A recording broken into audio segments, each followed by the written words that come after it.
Well, Rachel, good morning. I'm so happy to have you here again today. Rachel Baer is going to talk with us, ladies and gentlemen, and we are going to learn about some exciting things that she is up to. There's always something with you, Rachel, where you just have little tricks up your sleeve, I think, all the time. First of all, you did the Grace Trail. No, I have to start reverse. First of all, you did the yoga and became a yogi and volunteered your services and then donated that money to Care and Share in East Lyme, feeding hungry people through New London County.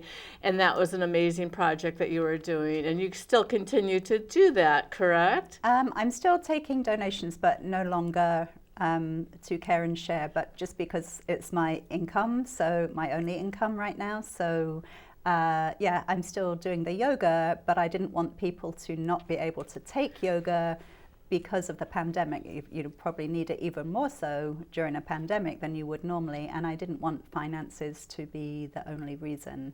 As a deterrent for them yes. not to be able to receive those Sure. services. So thank you for that. And then the next big project that you did was Grace Trail. And we've talked about that previously, and we Yes. can talk a little bit about that more. But then the third thing that, well, the third thing for now is the little libraries. And I've looked up about little libraries. And do you know a little bit about the history of the little libraries through the country? Because my nephew talked to me about it about 10 years ago in Nebraska, at which point I knew nothing.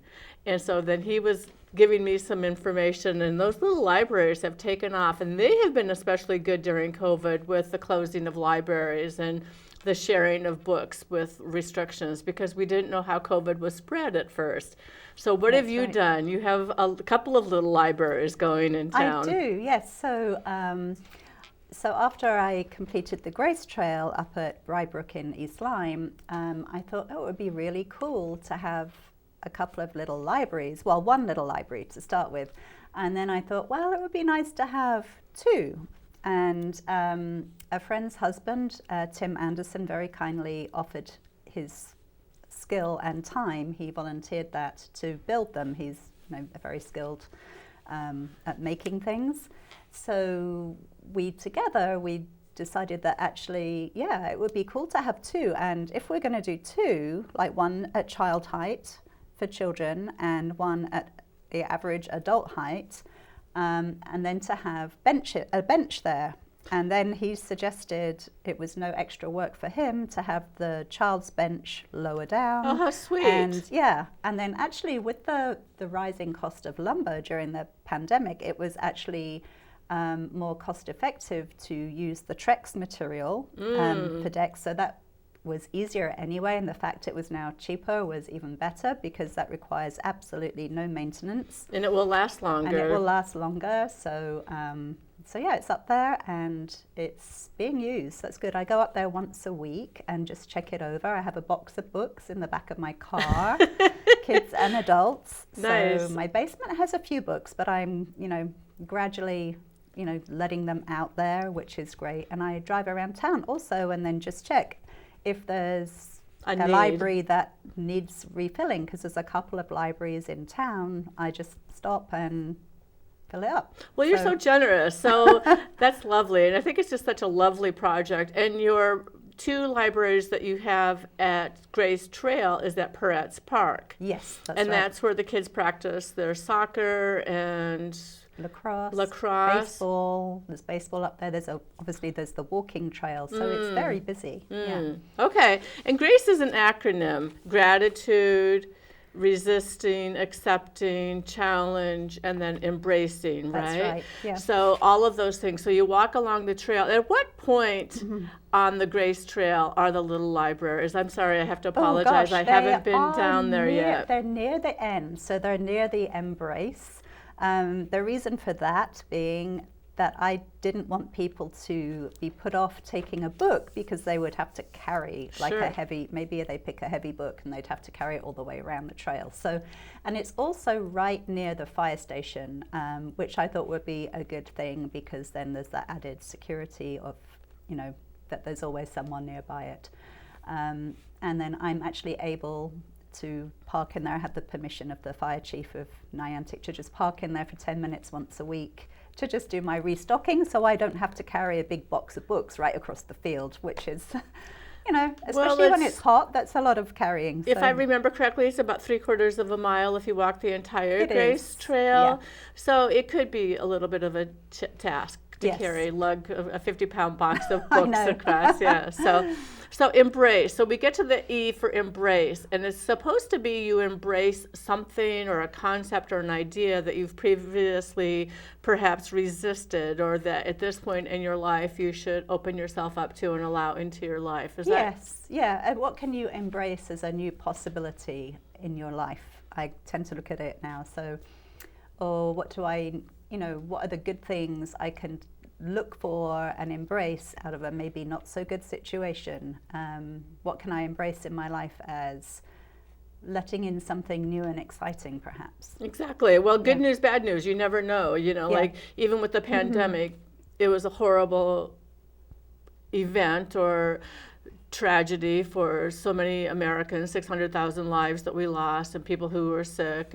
But then there were some silver linings for some people and different things that happened. And we all have to be able to celebrate the silver linings and the good things that happen. Yeah. So embracing those things. And sometimes a book is the best way to understand something that you might be embracing, right? That's right. In fact, during the pandemic, that was one thing I enjoyed. I was able to attend excuse me, talks by authors that I would never have driven like 2 or 3 miles to go and hear them. Because of Zoom. You could just Because click of on in Zoom. your favorite room in the house. Yeah, and So- I hope that continues, because especially in the winter, I don't want to go out in the cold and the dark. So I hope that really continues. So yeah, this was one book. So I wanted to share books and reading. I've always loved reading, like since before I started school, I could read. And it's just how books can inspire you. And then I read this book, which is The Grace Trail by Anne Jolles. And after I read that, I thought, oh, wouldn't it be cool to have a Grace Trail in East Lyme? I wonder is it possible? Could I make that happen? And yeah, obviously that was possible. So it's just like one instance of like reading a book and you think, oh, cool. And then also I think that reading, especially during a difficult time such as a pandemic or an illness, reading can just transport you into another world. It does. I love historical novels or I love memoirs because they can inspire me. Even like ordinary people, I love reading memoirs. So that's why I thought, oh, a little library would be cool. And then I was putting them up at the Grace Trail and I think, I want one. I want my own. Saw that, yes. So now I have one in our yard. So I didn't want to dig a big hole because we have so many cables, you know, right in our electrical cables and goodness knows what. So it's actually a repurposed newspaper dispenser. How smart was that? So yeah, it's very cool. So it's very waterproof. It's weighed down by a very large bag of sand that is probably never going to come out of there. But yeah, I've had some use from that already. So yeah, if people want to donate more than just a few books that would fit in there, then feel free to leave them on my doorstep. So, Oh, lovely. yeah. Okay, so you want them actually on the doorstep, not placed inside? Oh, if it's just a few books, then absolutely inside if they'll fit. Okay. But it's limited space, obviously. It's just a tiny library. Okay. And then in the summer and school holidays, or the weekends when the weather's good and in the school holidays, I have a little table I plan to put out Oh, nice. on nice days that, you know, kids can come and take extra books because you can only fit a small number of books in the library. Well, there's just such a lovely community opportunity and for people to enjoy just a different venue, I think, and to open yourself up again to possibilities because you never know what might be there, what might be available to you. That's so true. In fact, I read a well-known author, Dani Shapiro. So a couple of years ago, I read her book Inheritance, how she found out, total surprise to her, she randomly just took a DNA test that I think she'd received it for Christmas and took it. She wasn't expecting to find anything So exciting. who is she related to? So, well, that's the thing. She found out that her father was not her father. Oh, dear. And then who she loved, and she always had been brought up Jewish. She believed she was Well, with Jew, the name like and Shapiro, yeah, right? exactly. So the story is really fascinating, and I thought, ooh, I want to do a DNA test. So you did a DNA test. So I did, and I had been exploring Ancestry.com since then, because years before, like decades before, my mother had given me a whole load of papers and letters and documents that she had found, and she had to do it the hard way, like writing a letter and waiting weeks or sometimes months for these documents to come back. Whereas I could find the same information and more just a click with away. just a few clicks. So anyway, she'd always told me about this secret in the family that her mother had always denied and told her that she was a liar, and how dare she suggest such a thing in the family. And so I did my easy research and went back through all these papers that my mum gave me, and sure enough, I'd never been that interested before. I always thought, oh, it's I'd kind of not dismissed it, but I was never really into that stuff. And when you're like young, like 17, 18, you're not interested in that kind of thing. And I called her. We've always had a very difficult relationship and have gone sometimes years, even decades without speaking.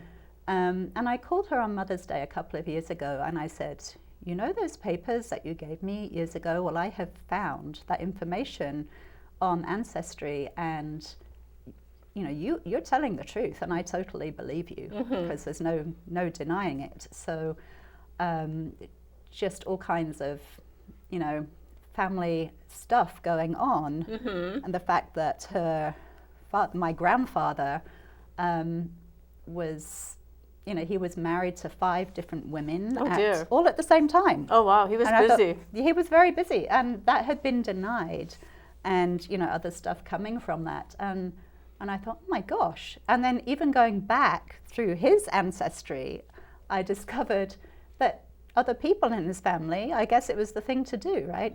So and you're from the UK. I am, yes. And so you must have cousins all over, I guess, the UK and Scotland, I would imagine. Yes. And yeah, all through that area. Yeah, and I'm not interested in tracking them down, reunions or anything like that. But yeah, it was interesting, and the fact that then, now you couldn't do that because of computers. Everything is pretty open. Yeah, whereas then you could move to another village like 30 miles away where no one knew you and start over and have a fresh start, right? Yeah. Well, with your grandfather, I guess he had several of those fresh starts. He did. He had all of them going at the same time. Simultaneously. So that was really busy, but was able to support the 5 different families? And no, he ended up going to jail for bigamy. Oh, dear. Yes. So, which my grandmother had always denied. What number wife was she? She was number 1. Oh dear, so that must have been hard for her. Yes, Did she know that she was walking into? Oh gosh, no. No. He was a very, on the surface, a very respectable person. Well respected, probably, but yeah, not and rightfully so, perhaps. Yeah, and he said that he was a major in the army, whereas actually he wasn't. He was just a regular private in the army. So there was just all these lies uncovered, which my mum had uncovered, but she had always been told that, she was making it up. Or don't go there. Yeah. Yes. Just don't go there. Yeah, don't go there. Is probably too. What she was Yes. told. Yeah. Right, right. Actually, I have a letter from her mother to her that says exactly that. Oh, wow. Yeah. Wow. Yeah, so that was interesting. Wow. And so, then, and I just, just have to say that's just such a remarkable story. And thank you for sharing, because I think everybody has something that's in their closet, in their family, and something that people don't want to share or don't talk about. But it kind of normalizes what might be a hard experience, so that it's not as it's nothing for you to be ashamed of, because it's nothing you did, but perhaps you carry in your heart or head or somewhere in your body some kind of shame about that, where that's not something that you should have or feel. Exactly. That was the next thing I was going to say, actually, because the whole thing of discovering that was, it's like my grandmother was made to carry that shame because she couldn't divorce. Because if she divorced in those days, then even though she wasn't the one that had done the wrong, she would be the one that was shamed. So she had to carry that shame all her life, which is probably why she continued to deny it. And I can't say that if you were born during those times and that happened to you, I'm not sure that, that I could say that I wouldn't have done the same, like stayed with him. It's understandable. What your grandmother did is understandable. What your mother did is probably understandable. Yeah, exactly. And you unearthing it is also understandable. Yeah. But what a path or a doorway you're opening up for your children so that they don't have to feel some of that ambivalence perhaps that you were feeling. Yeah. And it's also another story of the fact that women are always the ones that are made to carry the shame, whereas if men took responsibility for their actions, then they wouldn't be carrying that shame. Exactly. And that story is actually written in this book by Mary Beth Salmons. Oh, well, I'm going to have to get a copy of that. It's a compilation of stories that people have discovered things after doing DNA tests, and my little story is in here. Oh, I love that. Wow. So you got published on that. So that's really an amazing accomplishment. Very cool. And very cool. It's a big deal. It's like, oh, should I do this? Should I not? Should it be private? No. If we don't talk about these things, then other people won't make these discoveries for themselves. Well, it continues to tamp it down when perhaps tamping it down isn't in anyone's best interest, but opening it up. And not that being a bigamist is something that's... Oh gosh, no, it's nothing to be proud of for sure. No. But in Utah, for instance, my husband and I lived there for a while, and it's hidden, but it's more prevalent. And for a while, I was interested in sister wives and how this all came to be. And they became quite open with all of their relationships. And I always like to look into it from an anthropological kind of viewpoint. Like, how do you manage that? Like, how does that work? Yeah, because it's just such an interesting, different paradigm, because it's so different than what we have. So. Exactly, yeah. Those kind of things, I think it's very hard for me to get my head around. So. Exactly, yeah. So just kind of dipping your toes into somebody else's life through some of the reality TV that you'll see watching some of that, I think is really interesting. But I think we did a little bit of a bird walk, so we should pull back into what we're talking about of your little libraries, making these things available to people, all that you're doing. I kind of consider you an unsung hero in town, Rachel, and I don't know if you would like that, but I just think that you are leaving a legacy in so many ways by the work that you are doing, and that's the reason I started doing the show, was to try to help people to leave that legacy for themselves, because your children will hear their story, and perhaps someday down the road, grandchildren in that whole. So that's a beautiful thing that you're doing. Yeah, I think reading is just so important. It helps you learn, it helps you escape into another world, it can inspire you, and especially for kids when, it's a long summer vacation coming up, and obviously there's been the pandemic.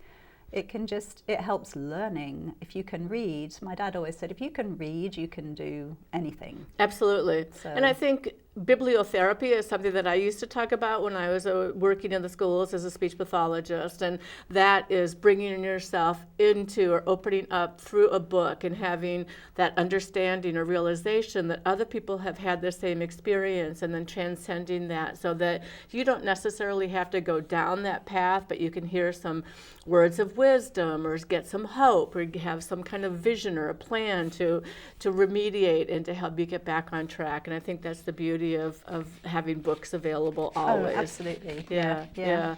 I always have several books on the go at once. So that's lovely. That's lovely. Yeah. Now, these two books are pretty amazing, and I already have my shopping list here, but you have another one, H is for Hawk. What is this all about? So this is H is for Hawk. It's a memoir, and I love memoirs anyway, and it's a British author. My son got it for me for my birthday, and I hadn't heard of it. And of course, I've done my research on the author, I've watched the documentary about the story, and I've read several other books about falconry. And reading this book, it was actually quite a difficult read emotionally, because she writes this, and having this hawk, she's a trained falconer. I don't advocate anyone just going out and getting a hawk. Of course not. Because you can't. Like, she's a trained falconer. You can go get a hawk? No, cannot. No, you cannot. Okay, no. okay. I mean, I'm sure if you have money, there's ways, but there are obviously precautions. Yeah, It can be dangerous. Yeah, they're a protected species, so there should be laws, and it should not be possible to just we go have out some and get hawks one. in our neighborhood. We do. I love them. I watch them every day, and I love them. So tell me about your experience. Yeah, so after reading this, it reminded me that from when I was young, we used to go and see falconry displays at various different castles that we lived nearby. And I was like, 6 years old. I thought, I would love to do that. But So what do you mean by a display? Were they stuffed or? No, they're real birds, and they would fly. There would be falconers who would have the bird on their hand, and they would fly these birds and give an educational story about these birds. So I really wanted to do that. So after reading, all about this, and I Googled, falconry schools, and then there's one in the UK. I thought it's a little far and inaccessible, especially at the moment. So there's not a falconry school near here, but there is somewhere in Hadley, Massachusetts, newenglandfalconry.com.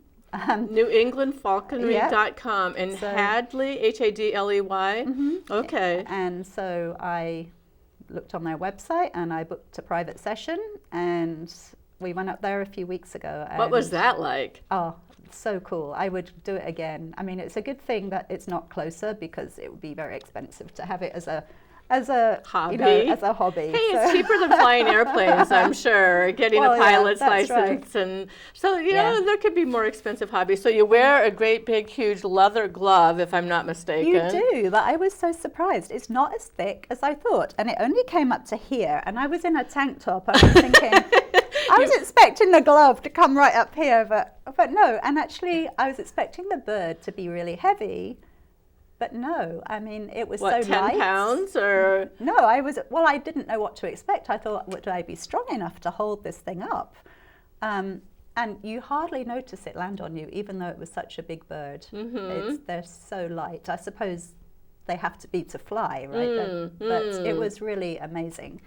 So tell me about that. Where does the bird fly from? Like 50 feet away, 100 feet away? Don't really know. Or? It could be anywhere. He was up in a tree across the field, But he sees your arm out, and then do you have to entice it with some food? There's different signals that you have. So arm down by the side, the bird is just, you might as well not be there. Okay.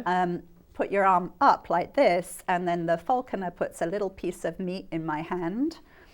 In the glove, and then sometimes he had to whistle, and other times he doesn't. So these birds But he has a certain whistle. Yes.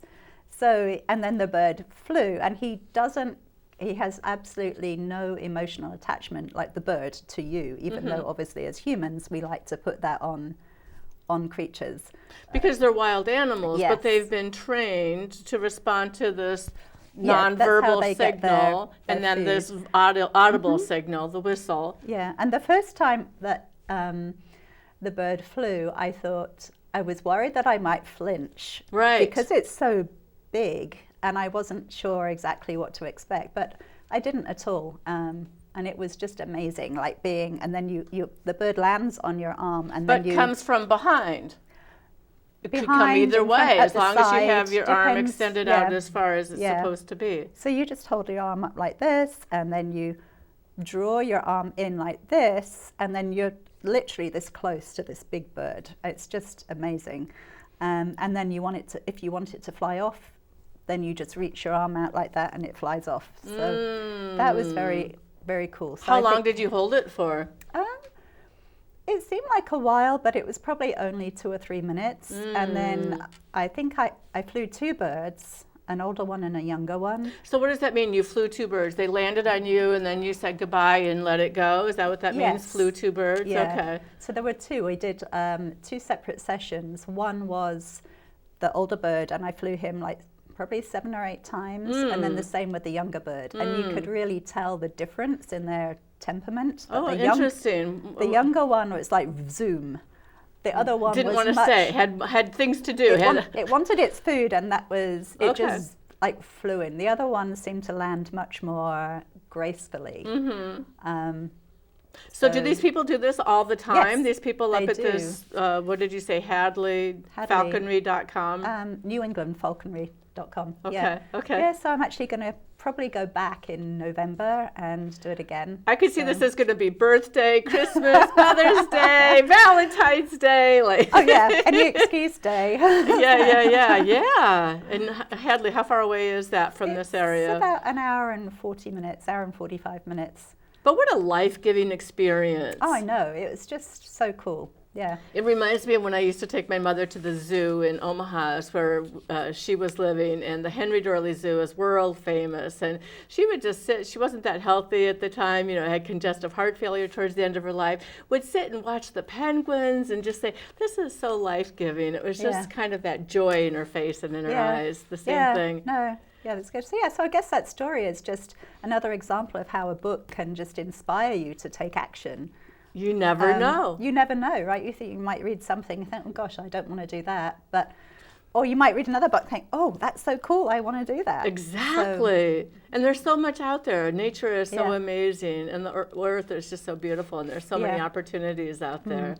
Oh, so Rachel, you've done a lot, but you probably have some people you mentioned Tim Anderson. Are there some other people or organizations that have been helpful or beneficial for you as you pursue these paths? Well, I think obviously Care and Share in East Lyme has been not beneficial to me, but certainly beneficial to many, many people in the local area. So it's always a good organization to support. They're always in need of toiletries, food, that kind of thing.